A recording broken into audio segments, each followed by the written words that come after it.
السلام علیکم ورحمۃ اللہ وبرکاتہ۔ اعوذ باللہ من الشیطان الرجیم، بسم اللہ الرحمن الرحیم۔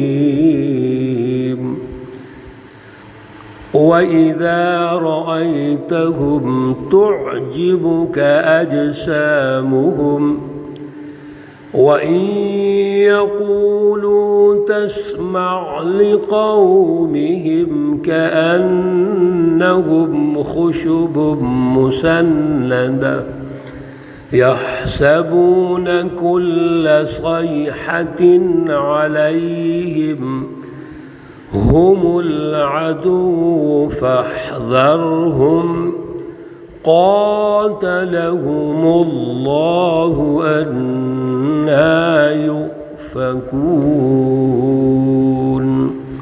صدق اللہ العلی العظیم۔ اللہم صل علی سیدنا ومولانا محمد النبی الأمی وعلى آلہ واصحابہ وبارک وسلم وصلی علیہ۔ معزز سامعین و سامعات، پارہ نمبر 28 سورۃ المنافقون، آیات مقدسہ 4، 5 اور 6 ہیں۔ اللہ رب العزت ان آیات کا فہم اور شعور عطا فرمائیں اور عمل کی توفیق اور صلاحیت عطا فرمائیں۔ گزشتہ درس میں سورۃ المنافقون کا جو آغاز کیا تھا اور اس کی ابتدائی 3 آیات پر بات چیت ہوئی تھی، اللہ رب العزت یہ چاہتے ہیں کہ ایک سچی جماعت حزب اللہ ان منافقین سے پاک ہو۔ منافقین وہ جماعتیں ہیں یا گروہ ہیں جو سچی جماعتوں کو نقصان پہنچاتے ہیں۔ وجہ اس کی یہ ہے، جو کافر یا مشرک ہیں وہ تو واضح ہیں، یہ دشمن ہیں، لیکن یہ جو منافق ہے یہ لیبل اسلام کا لگائیں گے، لیبل مفاد عامہ کا لگائیں گے، رفاع عامہ کا لگائیں گے، لیبل اسلام، دین، قرآن، حدیث، عشق رسول، محبت رسول، یعنی مختلف صحابہ کرام کی محبت، ایسے ایسے پیارے پیارے لیبل لگائیں گے، لیکن ہیں یہ جھوٹے۔ مجھے بتائیے، اللہ رب العزت یہ واضح کر رہے ہیں، پھر ابہام کس بات کا ہے؟ یہ کیا کہتے ہیں؟ نشہد انک لرسول اللہ۔ اس سے اچھا کوئی لیبل ہو سکتا ہے کہ رسول اللہ کے ساتھ محبت کا دعویٰ کرتے ہیں، قسمیں اٹھاتے ہیں، ہم آپ اللہ کے رسول ہیں، ہم گواہی دیتے ہیں۔ اور اللہ نے کیا کہا؟ واللہ یشہد ان المنافقین لکاذبون۔ اللہ کہتے ہیں یہ دعوے ان کے کام نہیں آئیں گے۔ اور پہلے پارے میں سورۃ البقرہ میں دوسرے رکوع کا جب آغاز ہوتا ہے تو سنیے اللہ کیا ارشاد فرما رہے ہیں، وَمِنَ النَّاسِ مَن يَقُولُ آمَنَّا بِاللَّهِ وَبِالْيَوْمِ الْآخِرِ وَمَا هُمْ بِمُؤْمِنِينَ۔ منافقین 2 قسم کا دعویٰ کرتے ہیں، ایمان باللہ کا، ایمان بالآخرت کا۔ کتنا پیارا لیبل ہے، خوبصورت لیبل۔ دونوں دعوے، اللہ پر ایمان لانے کا دعویٰ بھی کرتے ہیں، آخرت پر ایمان لانے کا دعویٰ بھی کرتے ہیں، لیکن اللہ ارشاد فرما رہے ہیں وَمَا هُمْ بِمُؤْمِنِينَ، یہ مومن نہیں ہے۔ میرے عزیزو، ہم تو کسی کو منافق کہتے ہوئے گھبرائیں گے، 1000 دفعہ سوچیں گے، لیکن اللہ کہتے ہیں میں واضح کرتا ہوں کہ یہ مومن نہیں ہے، میں واضح کہہ دیتا ہوں کہ واللہ یشہد ان المنافقین لکاذبون۔ پھر یہ جھوٹی قسمیں اٹھاتے ہیں، اللہ کے راستے سے روکتے ہیں، اللہ نے ان کے دلوں پر مہر لگا دی ہے۔ پھر ایک اور انداز ان منافقین کا دیکھو، یہ جو گروہ ہے ظاہری بڑی شان و شوکت رکھتے ہیں، ان کے جسم بڑے اچھے، وَإِذَا رَأَيْتَهُمْ تُعْجِبُكَ أَجْسَامُهُمْ، آپ ان کو دیکھیں گے تو ان کے جسم پر لباس، پھر اوپر جبے کبے اور پگڑیاں اور سارا کچھ، یہ مشرکین مکہ بھی پگڑیاں باندھتے تھے، منافقین بھی ایسے تھے، تو ان کی ظاہری جو شان و شوکت ہے، لباس کی خوبصورتی ہے، اجسام کی خوبصورتی ہے، وہ آپ کو تعجب میں ڈالے گی۔ پھر وَإِن يَقُولُوا تَسْمَعْ لِقَوْلِهِمْ، اگر بات کہیں تو آپ ان کی بات ذرا سنیں، بڑے بڑے اچھے لفظ بولیں گے، اچھے انداز میں گفتگو کریں گے، لچھے انداز میں تقریریں کریں گے، بڑے خوبصورت فصاحت انداز میں گفتگو کریں گے، اور لوگوں کو اپنی طرف متوجہ کریں گے، کبھی اشعار پڑھیں گے، کبھی راگ لگائیں گے، یعنی ان کا انداز یہ ہے کہ لوگ ہماری طرف متوجہ ہو جائیں، لیکن حقیقت ایسے ہے کأنہم خشب مسندہ، ہیں ایسے جیسے ایک خشک لکڑی کسی دیوار کے ساتھ لگی ہو، ایک بڑی خوبصورت خشک لکڑی ایک دیوار کے ساتھ لگی ہے، یعنی سہارے سے کھڑی ہے، اس کا اپنا کوئی وجود ہی نہیں ہے، اس کا انسانی سوسائٹی کو کوئی فائدہ ہی نہیں ہے، یہ منافقین کی مثال ہے، یعنی انسانیت کو کوئی فائدہ نہیں، بظاہر بڑے خوبصورت، الفاظ بھی خوبصورت، دعوے بھی خوبصورت، لباس کی بھی بڑی شان و شوکت، اور پھر بزدل اتنے ہیں، یحسبون کل صیحۃ علیہم، جب بھی کوئی چیخ یعنی کوئی طوفان آتا ہے، خطرہ آتا ہے، تو یہ سمجھتے ہیں ہمارے اوپر آ رہا ہے، بزدل پرلے درجے کے، فوراً خوف زدہ ہو جاتے ہیں۔ اللہ فرما رہے ہیں ہم العدو، یہ دشمن ہیں آپ کے، فاحذرہم، ان سے بچو۔ یہ منافقین جو بظاہر آپ کو اچھے نظر آ رہے ہیں، الفاظ کی بڑا ان کے اندر فصاحت و بلاغت نظر آتی ہے، شعر و شاعری نظر آتی ہے، اور تقریریں بڑی لچھے دار ہیں، ہم العدو، یہ دشمن ہے، ان سے بچو۔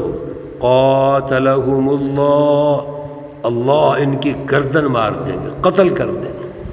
انا یؤفکون، یہ کہاں پھرے جا رہے ہیں، یعنی جو ان کے رویے، گفتگو، چالیں ہیں، یہ تو تباہ کن ہیں، اور اللہ کے نزدیک ان کی کوئی اہمیت نہیں ہے۔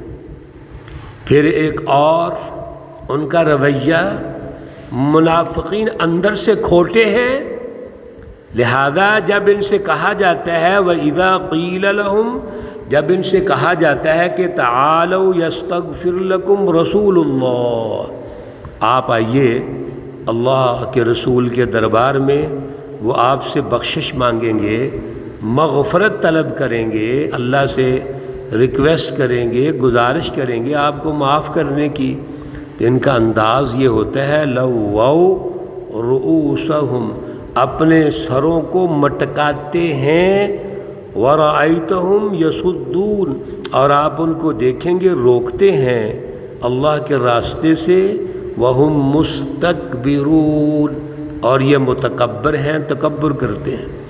جب بھی صحابہ کرام نے ان سے کہا چلو غلطی ہو گئی ہے، آئیں اللہ کے رسول کے دربار میں، اللہ کا رسول صلی اللہ علیہ وسلم آپ کے لیے معافی مانگیں گے، تو اپنے بڑے مچلتے ہوئے انداز میں تکبر کرتے ہوئے سائڈ پر ہو جاتے ہیں، دربار رسول اللہ صلی اللہ علیہ وسلم میں آنا نہیں چاہتے۔ کیوں؟ اندر سے کھوٹ ہے، ان کے اندر بیماری ہے۔ اللہ رب العزت ارشاد فرماتے ہیں سواء علیہم، برابر ہے ان پر، استغفرت لہم، آپ ان کے لیے بخشش مانگیں، ان کے لیے معافی چاہیں، ام لم تستغفر لہم، یا ان کے لیے معافی نہ مانگیں۔ یہ منافقین جن کے دلوں میں تکبر ہے، غرور ہے، بیماری ہے، انفرادیت ہے، لالچ ہے، خود غرضی ہے، اور یہ ایجنٹ ہیں کفار اور مشرکین کے، ان کا سچی جماعت سے کوئی تعلق نہیں ہے۔ لہذا ان کے لیے آپ بخشش مانگیں یا نہ مانگیں برابر ہے۔ رسول اللہ صلی اللہ علیہ وسلم کو منع فرما دیا، اور اللہ نے بڑی سخت بات کہی، سنیے، لَن يَغْفِرَ اللَّهُ لَهُمْ، ہرگز اللہ ان کو معاف نہیں کریں گے۔ میرے عزیزو، بڑی اہم گفتگو ہے۔ یہ نفاق بڑا خطرناک ہے، اور نفاق کی نشانیاں ان منافقین کے اندر جو اللہ ارشاد فرما رہے ہیں ہمارے لیے سمجھنے والی ہیں۔ اور یہ جو الفاظ ہیں یہ بڑے سخت ہیں، لن یغفر اللہ لہم، منافقین کی بخشش نہیں ہوگی۔ اللہ کے رسول بھی معافی مانگیں ان کے لیے، پھر بھی معافی نہیں ملے گی۔ سواء علیہم استغفرت لہم ام لم تستغفر لہم لن یغفر اللہ لہم، ان کی بخشش نہیں ہوگی۔ ان اللہ لا یہدی القوم الفاسقین، بے شک اللہ رب العزت فاسق قوم کو ہدایت نہیں دیں گے۔ یہ وہ منافقین ہیں جنہوں نے سوسائٹی میں انتشار پیدا کیا، اللہ کی سچی جماعت میں انتشار پیدا کرنے کی کوشش کی۔ عبداللہ بن ابی اور اس کا پورا گروہ، ہمیشہ اس نے کوشش کی کہ وہ ان سچی جماعت کو لڑائے، آپس میں لڑائے، مہاجرین اور انصار کو آپس میں لڑائے۔ اگلی آیات بھی آ رہی ہیں، مختلف انداز میں کوشش کرتے رہے۔ غزوات میں ساتھ گئے، غزوات میں واپس آ گئے، غزوہ احد کے موقع پر واپس آ گئے۔ یہ عبداللہ بن ابی ہمیشہ وہ چالیں چلتا ہے جس سے جماعت میں داخلی انتشار بھی ہو، اور رسول اللہ صلی اللہ علیہ وسلم کے جو ارتقائی مراحل ہیں، جو آپ کے قومی انقلابات کے مراحل ہیں، اس میں بھی انتشار پیدا ہو، اس میں رکاوٹیں پیدا ہوں۔ فَصُدُّوا عَن سَبِيلِ اللَّهِ، یہ اللہ کے راستے سے روکتے ہیں۔ یہ نفاق بہت بڑا مرض ہے، بیماری ہے۔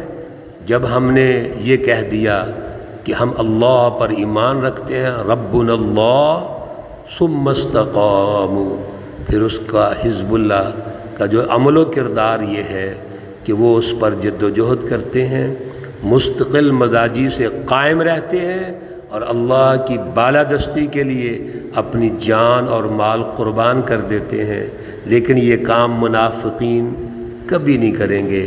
اللہ رب العزت اس نفاق کے مرض سے ہمیں محفوظ فرمائے اور اعلیٰ ایمان اور شعور عطا فرمائے۔ اللہ رب العزت تمام بیماروں کو شفائے کاملہ عاجلہ مستمرہ عطا فرمائے۔ اللہ رب العزت تمام مرحومین و مرحومات کو جنت الفردوس میں اعلیٰ مقام عطا فرما۔ ربنا تقبل منا انك انت السميع العليم وتب علينا انك انت التواب الرحيم، وصلى الله تعالى على النبي الأمي محمد وعلى آله وأصحابه أجمعين برحمتك يا أرحم الراحمين۔ السلام عليكم ورحمة الله وبركاته۔